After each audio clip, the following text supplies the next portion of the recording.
welcome back to my lectures. So I was continuing with my physics lectures, but I decided to go with calculus because my next physics lecture will include this one. I just want to go through the basics, very real basics, so we can go through our next lecture. So this is calculus, the basics, the tool for life. Now let's move on. Well, we all know that calculus consists of two different branches, the basic branches, that are differentiation and integration.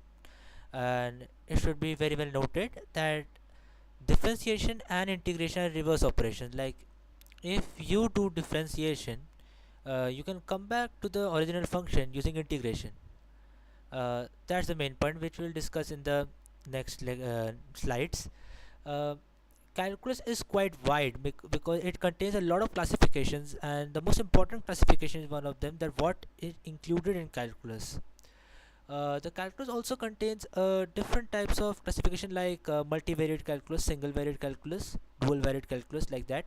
And we would be discussing two types of calculus, that is single variate calculus and dual variate calculus, in which there is a single variable and two variables. Normally we take the single variable as x, and when there is two variables, it is y and x.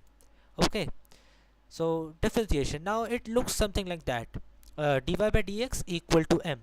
Now it's important to note that dy by dx is not a very fascinating term here. This is just a fraction, where dy can be treated as a number, dx can be treated as a number, and m, it can be anything, a function, a number, anything. Here, as I said, that y and x are variables, so we can say that dy is a variable which can be denoted a number, and dx is also a variable denoted, but normally it is treated as a variable. uh, dy, we use dy because that d stands for very small. Like when we say delta y, it means change, so when there is a very small change we say d.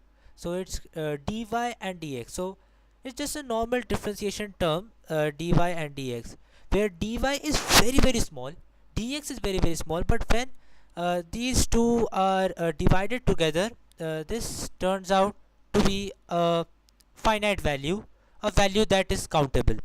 Like let's say it is around 10 to the power minus 23, and the lower value is 10 to the power minus 24, then we can say it comes out to a zero point 0.1, which is a value that is in our limits to count.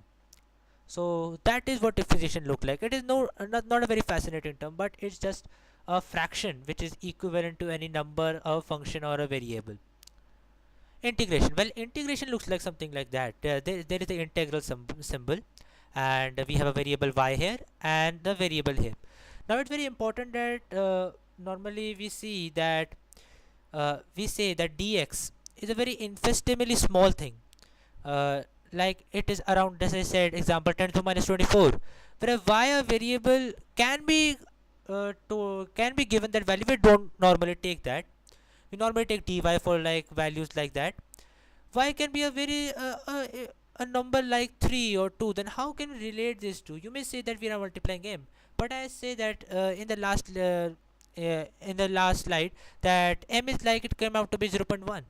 So how come that? Well, the main thing here is this symbol here.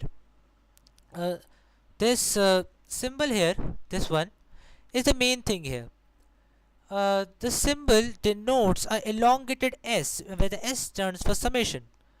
Now dx, let's say, is a variable, and we say that let dx be equal to x1. Okay, and there will be another variable, say x2. So like if m is a constant, we can take m out and we can add all the dx, like x1 plus x2 plus x3 plus x4, and we see that if we like multiply it around 3 to the power 10 to the power 3 into 10 to the power 24 times, then we may get the value of y. So here the s is the elongated, the integral sign is the elongated s, which means the sum. So that's the main difference between differentiation and integration. In differentiation we tend to work with small values and analyze them, where in integration we tend to capture all those small values and then analyze them. Okay, now this is the main concept behind calculus, that what is calculus. Here in this part we have differentiation. We have a small log here, let's say, and we divide it into parts, right? And then we move some further and we divide it into a very small part. This I just made it big, so big enough to for watch, but it is a very small part. It is infinitesimally small. It is smaller than a grain of a sand. But I have just to show you that I have taken this, that this is a small part and let it be dx. So this different, the dividing of a log or a dividing of the data we have or dividing of a variable is called differentiation. We are differentiating everything. This may have some other value, this may have some other value, this may have some value, this may be dx1. Here this one may have dx1, right? This may be dx2, this may be dx3, and so on. So every other thing has a different value and we have differentiated it from a pile of log there. So that is differentiation, right? Now let's come here to integration. Now we have the same log here which is now differentiated. Everything is just different. We have a small part here, we have a big part here, then a big part, then a small part, and we have the dx thing here. So what we do, we join all these. Let's say there's a log and then we stick it with a stick. So that's what happens in integration. We add all things and then we come up with the log. So as you can see that how these two are related as reverse operations. These two are reverse operations because there is a log and you differentiate it, and when you differentiate it, it again becomes a log. So the reverse operations is totally explained by this example. Now let us go into the mathematics. This is a basic differential equation, and we try to see that how it happens. First of all, it is very important to remember this thing here. This thing here is very important to remember, that whenever there is a small differentiation, like there is a z is a variable and we have dz1 plus dz2 plus dz3 where they are infinitesimally small, then when we add all these, this will turn out to be z. Like if we have 10 to the power minus 24 plus 10 to the power minus 23 and so on, then the values when we integrate all these or sum all these, the value may tend to be 10 or 1, the value that is given of z. When we differentiate it, like if there is z value is 1, we differentiate it into 10 to the minus 24, 10 to the minus 23, 10 to the minus 25 and so on. But again when we add all these, this will tend to 1. There is no way if the data can be lost or the numbers can be lost.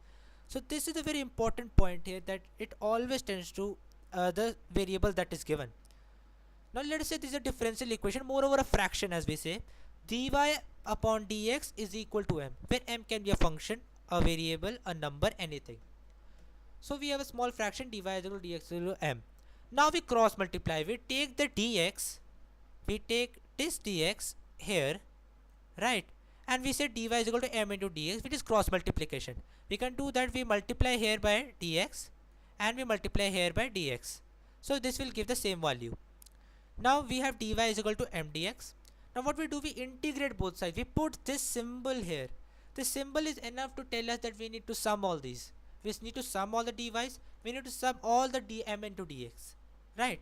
So when, as you can see that using this one here, I can say that integral of dy is equal to y, because y is a variable. We have differentiated the variable, now we are trying to sum it up.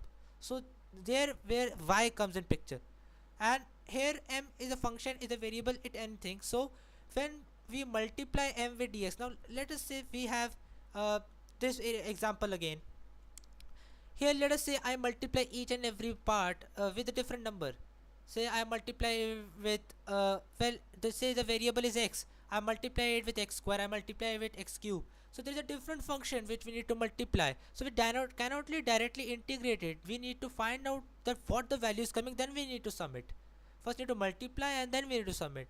So when we put m here, where is which is can be a function 2 of x, we need to multiply the x with the dx and then we can integrate.